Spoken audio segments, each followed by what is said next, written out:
करोड़ों दर्शकों का मिल रहा साथ। एमपी की बात एमपी न्यूज के साथ। भगवान शिव के पर्व सावन के शुरुआत की ही ऐसा कावड़ यात्रा जगह जगह देखे कम मिल रही ही, लेकिन का अपना बजे के मन में यह प्रश्न उठत है कि कावड़ यात्रा के शुरुआत कहाँ से भय रही, पहल कावड़िया को रहा और कैसा एक नियम निभाए जाते।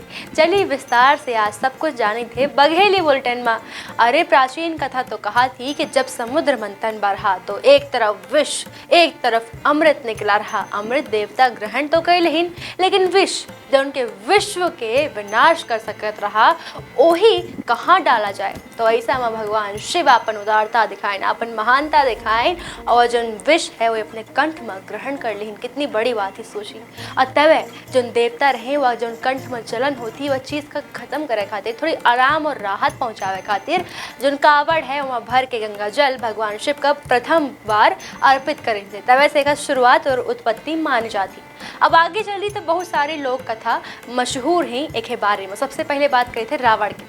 रावण जैसे कि हम पता जाने थे बहुत बड़े बड़े लेख लिखे थे, श्लोक लिखे थे भगवान शिव खातिर और इतना बड़ा भक्त रहा भगवान भोले बाबा के। ऐसा में भगवान के तपस्या करे के बाद प्रथम बार वह का करिस्ते कि गंगा जल में कावड़ में जो गंगा जल है वह भर के भगवान शिव का अर्पित करिस्ते शिवलिंग में।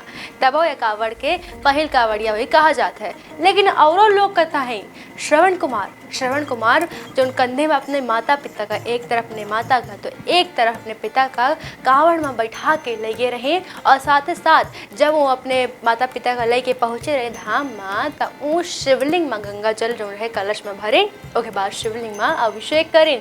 तो उन्हों का कहा थे कि उन्हों कावड़ उठाए रहे, कावड़िया रहे। अपना पश्चिम के बताई कि परशुरामों उनसे प्रेरित रहे और परशुरामों के बारे में ऐसा कथा प्रचलित थी कि वह भगवान शिव का कावड़ में जल भर के अर्पित करें थे, वह गंगा जल भर के। और साथ ही साथ परशुराम के अलावा भगवान श्री रामो कावड़ में जल भर के गंगा जल भर के भगवान शिव का अर्पित करें थे।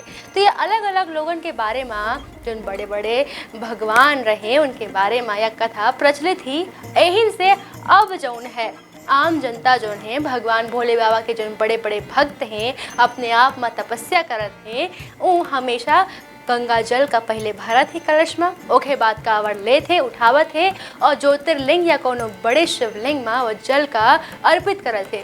अलग अलग तरह के कावड़ मानी जाती। पहल तो अपना पसंद का सामान्य कावड़ बताई। उमा का करत है कि कावड़ जो गंगा जल भरिन कलश में ओके बाद कंधे में रखिन और लंबा दूरी तय करत थे, लेकिन बीच बीच में ठहर ले लेते और साथ ही साथ जो कावड़ है भुइया में नहीं छुआवा जाए तो वही स्टैंड में रखा जाता है और स्टैंड में रख के विश्राम किन जाता है। अब कठिन वाला कावड़ बताइए अपने पचन का।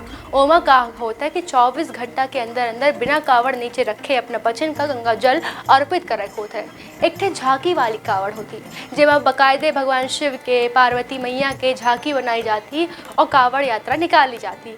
उसके बाद एक थे दंडवत हो के लोग कावड़ करे थे यात्रा। उमा का करे थे थोड़ी दूरी तय करके पहले दंडवत प्रणाम करे थे भगवान का, फिर उसके बाद यात्रा बढ़ा थी और ऐसे करके भगवान शिव के कलश से गंगा जल भर के ओखा अभिषेक करे थे।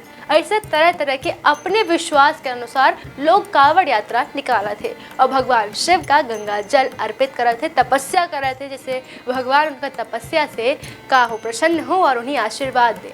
लेकिन एक बात ध्यान दे वाली ही खबर से जुड़ी बात बता रहे हैं तो खबर यह बरती कि कहूँ कहूँ दंगा फसाद कावड़ियन के द्वारा देखा जाता है। कुछ लोग तो दुई दल में बढ़ जाते हैं। कुछ लोग कहते कि कावड़िया जानबूझ के उन्हें बदनाम करे खातिर यह बात कही जाती है कावड़िया ऐसा वैसा। कुछ लोग कहते नहीं कावड़िया सच करा थे। वजह का ही बताई थी विस्तार से। गंगा जल जौन है कलश जौन है वही को स्पर्श न करे, भुइया में वो न रख रहे। अगर ऐसा होता है तो कावड़िया के मान्यता ही कि वो जन खंडित हो जाता है उनका कावड़ यात्रा। तो जब हूँ वाहन जौन है एक ही रास्ता से निकला थे वाहनों वह रास्ता से निकला थे कावड़िया, तो गलती से अगर गाड़ी टच हो जाती है कोनो ऐसा चीज़ हो जाती है जैसे कावड़ियन के जो जल है कलश है वह खंडित हो जाता है तो जो कावड़िया है आम जनता पर इनका विवाद हो जाता है। एक वजह यह हुई कि सरकार के द्वारा कोशिश तो बहुत की जाती है लेकिन अलग अलग मार्ग नहीं बन पा रहे हैं कि जहाँ कावड़ यात्रा अलग से निकले और जो मार्ग है वाहन खातिर वह अलग रहे। दोनों के एक साथ आपस में टकराव हो जाता है जैसे विवाद उत्पन्न होता है। तो कावड़ियन का खातिर कौनो अलग कानून हो चाहिए, मतलब कानून के पालन करत हुए अपन अगर कोनो चीज़ मान ले हो गई गलती के से कावड़ खंडित हो गया है तो के खातिर कानून के रास्ता अपनावे या कोनो और बात करें। और साथ ही साथ आम नागरिक का ध्यान रखना चाहिए कि कोनो कावड़िया अगर वह तपस्या करके इतनी मेहनत करके अपन कावड़ उठा के ले जा रहा है भगवान के अभिषेक करे खातिर, तो बीच में ध्यान रखा जाए कि उन्हीं और उनके कावड़ का कोनो नुकसान न पहुँचे। यह रही ध्यान दे वाली बात। और अपना पचिन का यह पूरी जानकारी विस्तार से आज हम बताएं, कैसा लगी, का गलती लगी वह अपना पचे बता सके थे, जेखा सुधार करके आगे हम बचे विस्तार से और जानकारी जोड़ब। और कौन विषय में अपना पचिन का जानकारी चाहिए वह विंध्य के मशहूर भाषा बघेली में हम पचे का जरूर बताओ, जहां हम बघेली दीदी अपना पचिन का विंध्य के भाषा बघेली में दिलचस्प जानकारी दे थे मध्य प्रदेश से जुड़ी। और सावन पर्व के अपना पचिन का एक बार की औ बधाई दे चाहिए थे और साथ ही साथ एक बार जोर से बोली हर हर महादेव। यही के साथ आज के पूरी खबर समाप्त है। और अपडेट खातिर अपना पचे MP न्यूज़ TV से जुड़े रही। और बघेली बुलेटिन शनिवार रविवार आवत है MP न्यूज़ TV में। काय खातिर ये न एक है न ओखर भाषा है, यह तो अपना पचिन के भाषा है। तब तक खातिर राम राम। करोड़ों दर्शकों का मिल रहा साथ, MP की बात MP न्यूज के साथ।